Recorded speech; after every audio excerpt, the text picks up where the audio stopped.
ईश्वर को कैसे प्राप्त करें, कैसे जाने? ज्ञान से। भगवान श्री कृष्ण की बात को फिर से उठाता हूं। नहीं ज्ञानेन शतसम पवित्र में ही विद्यते। इस संसार में ज्ञान के समान पवित्र करने वाला निस्संदेह कुछ भी नहीं है। अर्थात ज्ञान ही है जिससे आप पवित्र हो जाएंगे, और ऐसे पवित्र होंगे, ऐसे स्वच्छ होंगे, स्फटिक की भांति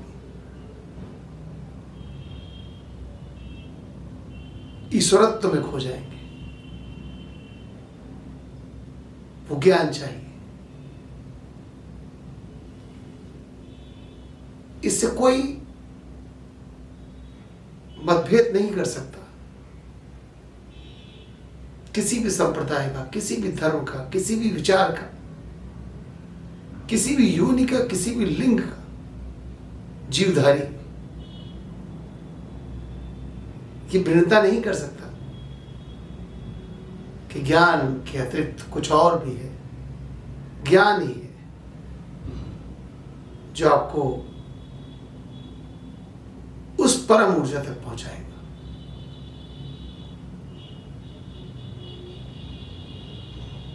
प्रश्न बहुत बड़ा है, कौन सा ज्ञान, कहां है वो ज्ञान?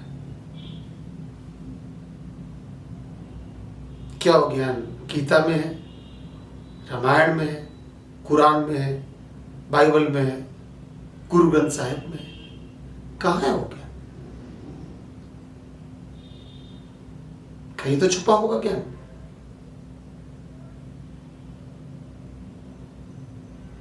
मैं आपसे कुछ पूछना चाहता हूं। पहले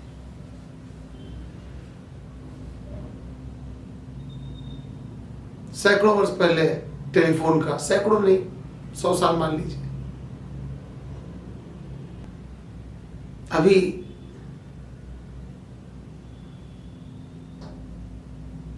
आविष्कार हुआ टेलीफोन का 100-150 वर्ष हो गए होंगे। कार बनाई गई, हवाई जहाज बनाए गए, इन सब में धीरे धीरे परिवर्तन हुए। क्या आपको नहीं लगता जिस अवस्था में पहला टेलीफोन बना था, क्या आज वो उसी अवस्था में? जिस अवस्था में, जिस स्टेज पर, जिस कंडीशन की पहली कार बनी थी, क्या आज आप उसी कारों से चलते हैं? जिन परिस्थितियों में आज के 100 साल पहले, 500 साल पहले, 1000 साल पहले और 5000 साल पहले आप स्कूल जाते थे, आज उन्हीं स्थितियों में स्कूल पर जाते हैं, उन्हीं स्थितियों में रहते हैं। हजारों वर्ष पहले जिन स्थितियों में आपके घर थे, आप उन्हीं स्थितियों में रहते हैं, उसी प्रकार का भोजन करते हैं, उसी प्रकार के कपड़े पहनते हैं। निश्चित ही नहीं। आपने सबके लिए प्रोग्रेस की, सबको चेंज किया, सबको बेहतर बनाने की कोशिश की। अब टेलीफोन नहीं रह गया, टेलीफोन एंड्रॉइड फोन हो गए, टच स्क्रीन के साथ। कार आपकी हाईटेक हो गई, खाना आपका हाईटेक हो गया, आपके कपड़े हाईटेक हो गए, आपका फैशन बदल गया। सारी चीजों में आपने प्रगति करने की कोशिश की। वो अलग बात है कि प्रगति हुई या नहीं, है अलग विषय हो गया। कई बार हम प्रगति करते करते जान नहीं पाते हैं कि हम प्रोग्रेस कर रहे हैं, दिशाएं बदल जाती हैं, वो एक अलग विषय है। लेकिन आपने प्रगति करने की कोशिश की। मात्र एक ही ऐसा विषय है जहां कभी प्रगति करने की कोशिश ही नहीं करते, कभी आगे बढ़ने की चेष्टा ही नहीं करते। सारी चेष्टाएं, सारे विचार, सारी सोच यहां के रुक जाती है। कौन सा क्षेत्र है वो क्षेत्र है आध्यात्म का। क्या रामायण का ज्ञान आखिरी ज्ञान है? क्या कुरान का ज्ञान आखिरी ज्ञान है? क्या बाइबल का ज्ञान आखिरी ज्ञान है? यदि आप ऐसा मानते हैं तब सारी बात यहीं से समाप्त हो जाती है। अगर रामायण का ज्ञान आखिरी ज्ञान होता तो बुद्ध को रामायण में पारंगत होने के बाद ज्ञान प्राप्त होता। महावीर के साथ भी ऐसा ही होना चाहिए था, मीरा के साथ भी ऐसा ही होना चाहिए था, नानक के साथ भी ऐसा ही होना चाहिए था।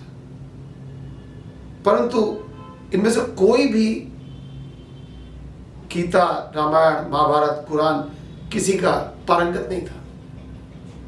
बल्कि कई पुस्तकें तो लिखी ही नहीं गई थी, कई पुस्तकें तो आई ही नहीं थी, उनका प्रादुर्भाव ही नहीं हुआ था।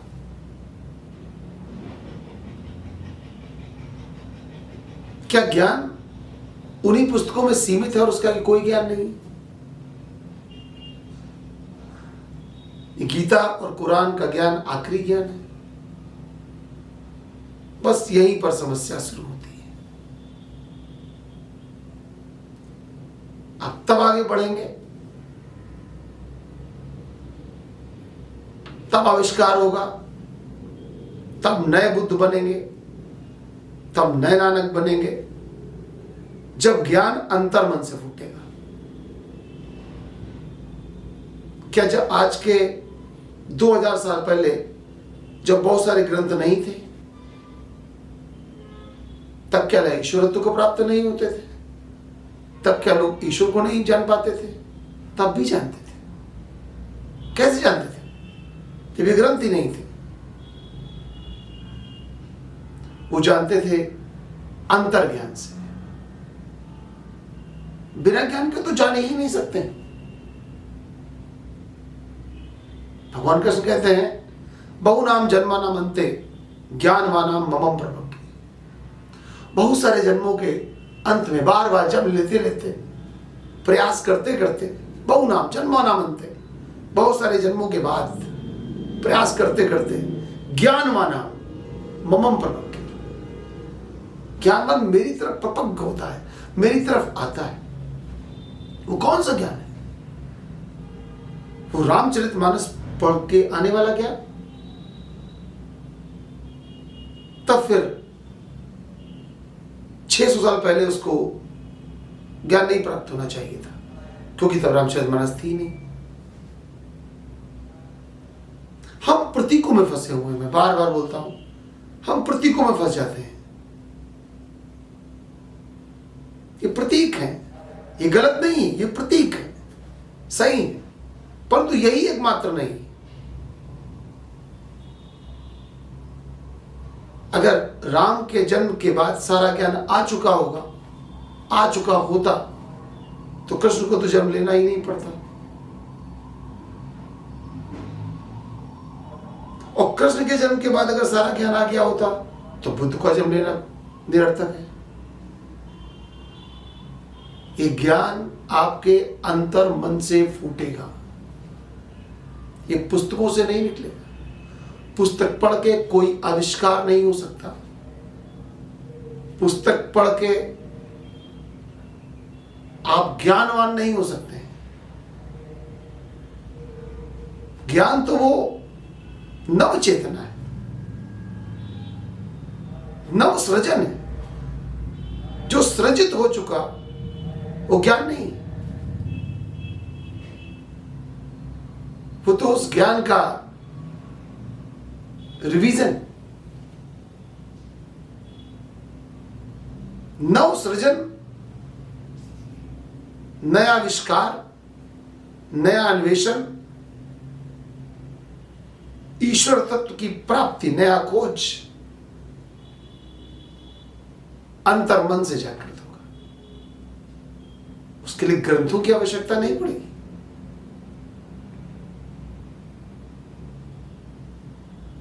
ये ग्रंथ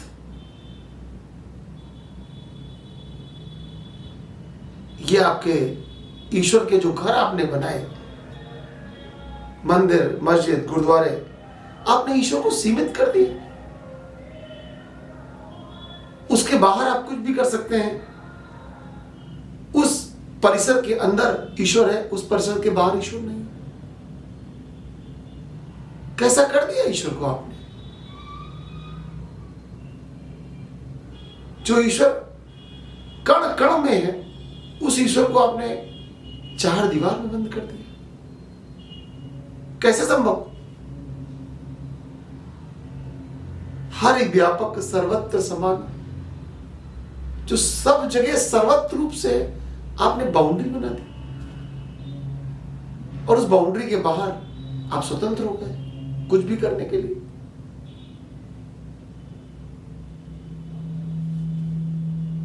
मैं कभी नहीं कहता हूं कि मंदिर मत जाइए, गुरुद्वारे मत जाइए, चाहिए। तेरा मेरे प्रश्न का जवाब दीजिए।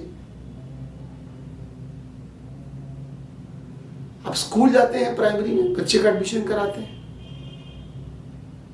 पीजी में जाता है, फर्स्ट में जाता है, फिर सेकंड में जाता है, थर्ड में जाता है, और धीरे धीरे धीरे वो 10th 12th और कॉलेज में, यूनिवर्सिटी में जाता है।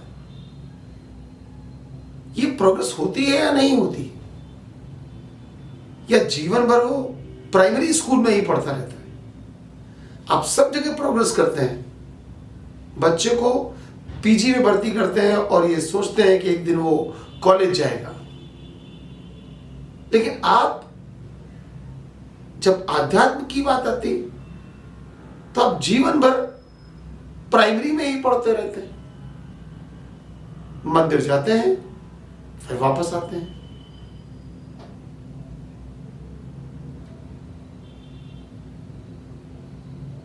गुरुद्वारे जाते हैं, फिर वापस आते हैं। उसके आगे भी कुछ है। मात्र मंदिर जाना, गुरुद्वारे जाना, चर्च जाना, केवल जाना और आना, ये तो प्राइमरी का एजुकेशन जैसा है। रोज उसी स्कूल में जाना, उसी से वापस आना।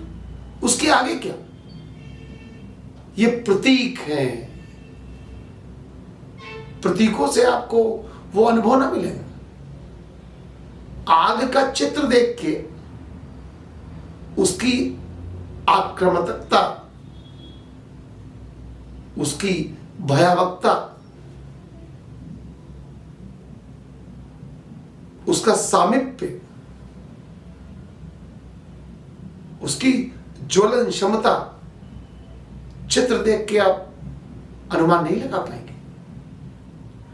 आप चित्र देख के, अग्नि का चित्र देख के आप उसकी क्षमता को आंकना चाहते हैं। जिस व्यक्ति ने कभी अग्नि न देखी हो, जरा कल्पना करिए, वो जान नहीं पाएगा कि इसमें क्या तीव्रता है। ऐसे ही आप केवल चित्र देख के, इमारत देख के कभी उसकी ऊर्जा का भान नहीं कर पाएंगे कि वो ऊर्जा क्या है। उस अंतर्निहित ऊर्जा को जानना होगा। जब उस अंतर्निहित ऊर्जा को जानेंगे, तब मूल तत्व का ज्ञान प्रारंभ होगा।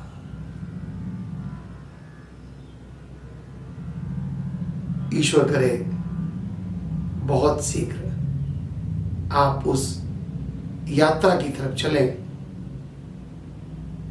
मार्गों में न भटके। हम मार्ग को ही डेस्टिनेशन समझ लेते हैं, मार्ग को ही गंतव्य मान लेते हैं, मार्ग में ही घूमते रहे, गंतव्य तक पहुंचे ही नहीं। उस ऊर्जा के स्रोत पे पहुंचना है, उस गंतव्य पे पहुंचना है। प्रभु महान ऊर्जा, मैं कामना करता हूं हम सभी को बहुत शीघ्र अपना अनुभव कराए। प्रणाम।